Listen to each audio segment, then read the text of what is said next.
Kaleshwaram commission నివేదిక పైన చర్చకు బీఆర్ఎస్ సిద్ధమని మాజీ మంత్రి కేటీఆర్ తెలిపారు. అది పీసీ ఘోష్ కమిషన్ కాదు, పీసీసీ కమిషన్ అని సెటైర్ వేశారు.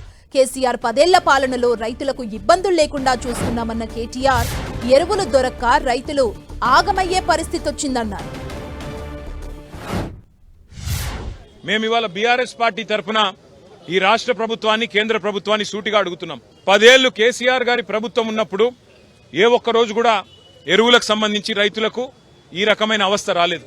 ఈ రకంగా లైన్లలో నిలబడే అరాచక పరిస్థితి రాలేదు. మరి ఎందుకు ఈ రోజు కాంగ్రెస్ ప్రభుత్వం రాగానే తిరిగి ఆనాటి రోజులు మళ్లీ చెప్పులు లైన్లో పెట్టి, ఆధార్ కార్డులు లైన్లో పెట్టి, ఎరువుల కోసం లైన్లు కట్టి వర్షంలో పండుగ రోజు కూడా తడిసిపోయే పరిస్థితి ఎందుకు వచ్చింది? దీనికి కారణం ఎవరు? కాంగ్రెస్ ప్రభుత్వం చెప్పాలని చెప్పి మేము డిమాండ్ చేస్తున్నాం.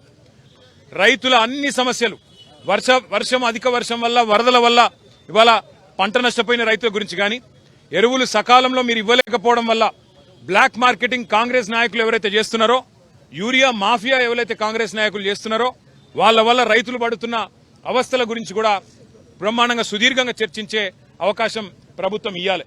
దాంతో పాటు ఇవాళ రాష్ట్ర వ్యాప్తంగా నెలకొని ఉన్న వ్యవసాయ సంక్షోభం మీద కూడా మాట్లాడే అవకాశం ఇవ్వాలి. చర్చ ఖచ్చితంగా పెట్టాలి.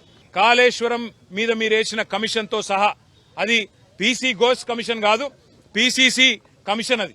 కాబట్టి ఆ పీసీసీ కమిషన్ రిపోర్ట్ తో సహా, తప్పుల తడక లాంటి ఆ నివేదికతో సహా అన్నిటి విషయంలో కూడా మా పార్టీ పూర్తి స్థాయిలో మా వైఖరిని కుండబద్దలు కొట్టినట్టు చెప్తాం. 100% మాకు తెలుసు, ఈ ప్రభుత్వం పారిపోయే ప్రభుత్వం తప్ప చర్చ చేసే ప్రభుత్వం కాదు, రచ్చ చేసే ప్రభుత్వం తప్ప చర్చ చేసే ప్రభుత్వం కాదు. అయినప్పటికీ మాకు అంది వచ్చిన అవకాశాన్ని, ఇచ్చిన సమయాన్ని పూర్తి స్థాయిలో సద్వినియోగం చేసుకుంటాం. అన్ని అంశాల్లో కూడా ప్రభుత్వాన్ని తప్పకుండా కార్నర్ చేస్తాం.